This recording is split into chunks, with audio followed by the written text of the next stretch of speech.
오늘은 오랜만에 그냥 햇살 구독자가 보내준 사연을 소개해 드릴게요. 그렇게 내용이 아주 길지는 않아서 보내준 사연 그대로 한번 읽어보겠습니다. 안녕하세요, 햇살님. 그냥 햇살 영상을 보고 매번 새롭게 살아가고 있는 구독자입니다. 오늘은 저의 놀라운 사연을 전해드리려고 합니다. 저는 수년 전 고혈압 진단을 받고 혈압약을 7년째 복용 중이었습니다. 3년 전부터는 고지혈증 약까지 먹게 되었지요. 저희 남편도 술을 좋아하고 움직이는 걸 싫어했고 혈압, 당뇨약에 간장약까지 처방받아 복용하게 되었습니다.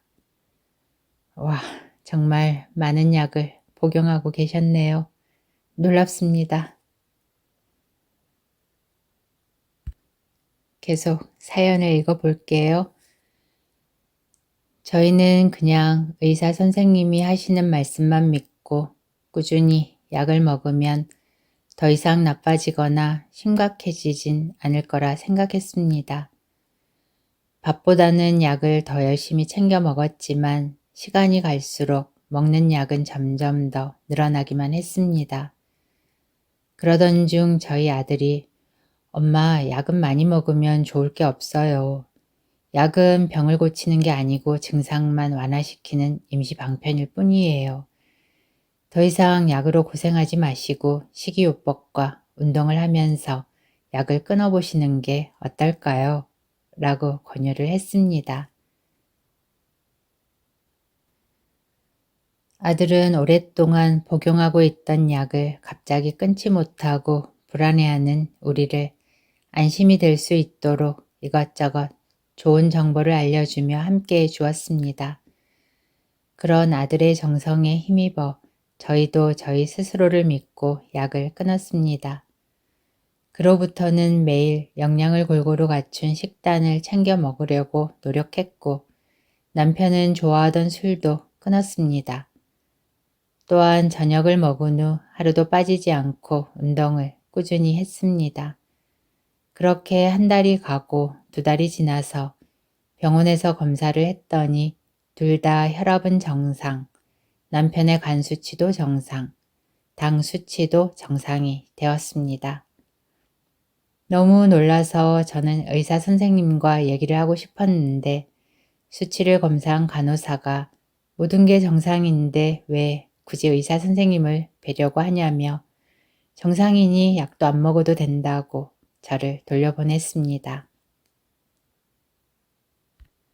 아, 이럴 수가. 정말 놀랍고 신기했습니다. 그동안 약에만 의지했던 저희들에게 아들의 말 한마디가 이렇게 큰 변화를 불러올 줄 몰랐습니다. 주변 가까운 지인들은 하나같이 혈압이나 당뇨약은 함부로 끊으면 큰일 난다. 무조건 의사 말을 듣고 따르는 것이 가장 좋은 방법이다. 라고 겁을 주고 만류했습니다. 저희도 오랜 시간 약을 의존하고 살았기에 불안하고 두려웠지만 그래도 저와 남편이 소신껏 약을 끊기로 결정할 수 있었던 건 그동안 햇살님의 영상을 통해 나라는 생명의 근원에 대한 깊은 신뢰가 생겼기 때문인 것 같습니다. 저에게는 항상 원인 모를 걱정과 불안이 가득했는데 그냥 햇살 채널을 알게 되고부터는 나도 모르게 마음의 안정과 여유가 생겼습니다. 햇살님의 말씀처럼 멈추어 보니 보이기 시작하더군요. 저는 매일 조금씩 달라졌고 제 삶은 점점 풍요롭고 여유롭게 변해갔습니다. 또 제가 달라지니 가족들도 함께 달라졌습니다. 그냥 햇살을 통해 저희 가족은 모두 스스로를 믿게 되었고 나는 있는 그대로 소중하고 귀한 존재임을 알게 되어 새롭고 경이로운 삶을 만나게 되었습니다. 지금 이대로 너무 행복합니다. 제 삶에 이런 평온함과 여유를 가져다 주신 햇살님께 깊은 감사를 드립니다. 이 기적 같은 기쁨을 여러분과 함께 나누고 싶어 두서없이 적어 보았습니다. 다시 한번 감사드리며 많은 이들이 제가 느끼는 이 행복과 평온을 느낄 수 있으면 좋겠습니다. 이런 사연을 보내주셨네요.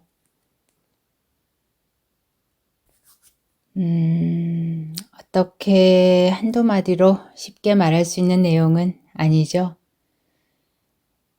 저는 그동안 몸이나 병에 대한 내용은 영상을 통해 직접 언급을 많이 하지는 않았습니다. 주변에 아픈 이들이 너무 많기 때문에 병에 관해서는 영상을 오히려 잘 올리지 않았습니다. 왜냐하면 병을 고치는 것에만 관심을 두면서 오히려 몸이나 병, 아픈 것을 당연하게 생각할 수도 있고 집착할 수도 있고 마치 병을 고치는 것이 가장 중요하고 대단한 것으로 생각할 수도 있으니까요.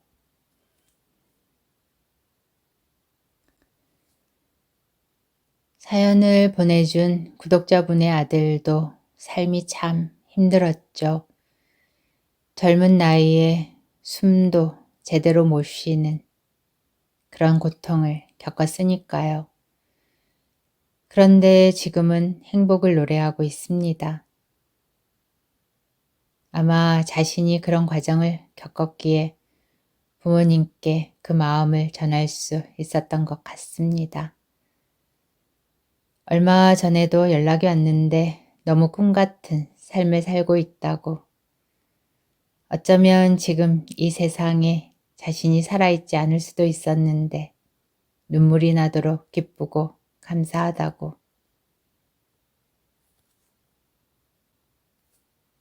어떻게 그럴 수 있었을까요? 죽고 싶은 마음, 세상을 원망하는 마음, 나만 힘들게 살고 있다는 그 마음을 뒤돌아보지 않았기 때문입니다.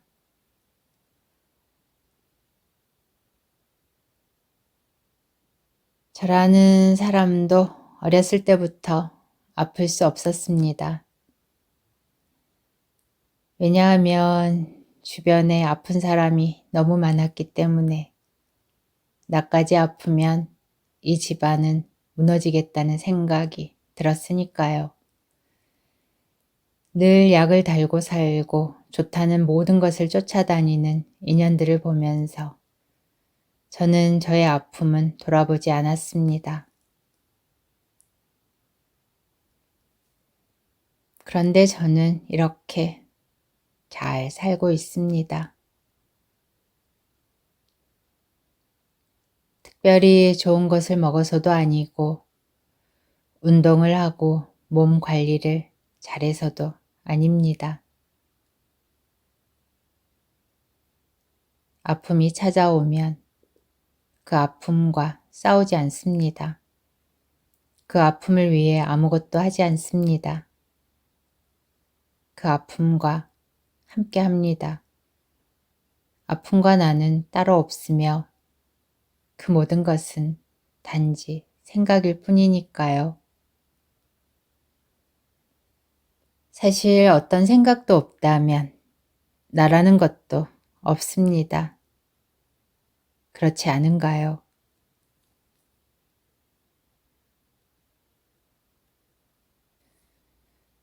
그러니 이것이 내 몸이다.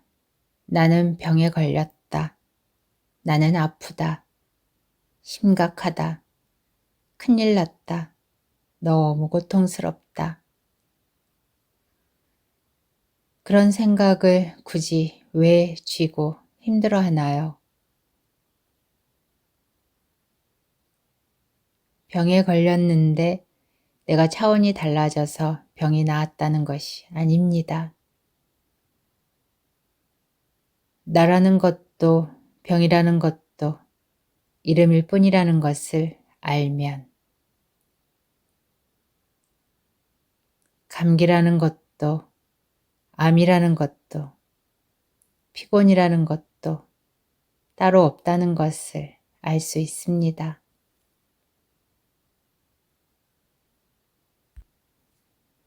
현대의학에서도 스트레스 받지 말고 마음을 편하게 하라는 말을 합니다. 그렇게만 해도 겉으로 드러나 보이는 증상이 확실히 좋아지기도 하죠. 그러니 쓸데없이 나를 괴롭히는 생각을 할 필요가 없습니다. 그런 생각이 일어나도 굳이 의미를 부여할 필요도 싸울 필요도 없습니다. 어떤 생각도 없다면 나는 누구일까요?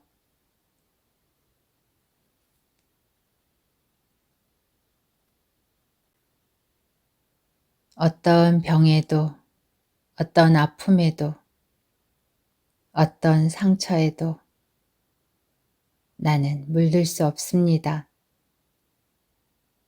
저 또한 죽을 것 같이 아프고 고통스러웠는데 그 모든 것은 다 어디로 갔을까요?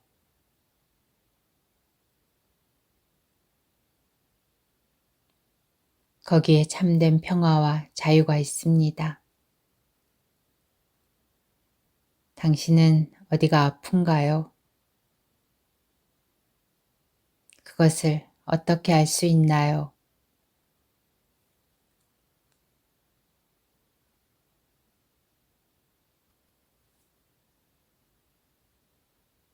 천천히 숨을 들이쉬고 천천히 내쉬어 보세요. 다시 한번 천천히 숨을 들이쉬고 천천히 내쉬어 보세요. 거기 어디에 병이 붙을 자리가 있는지요.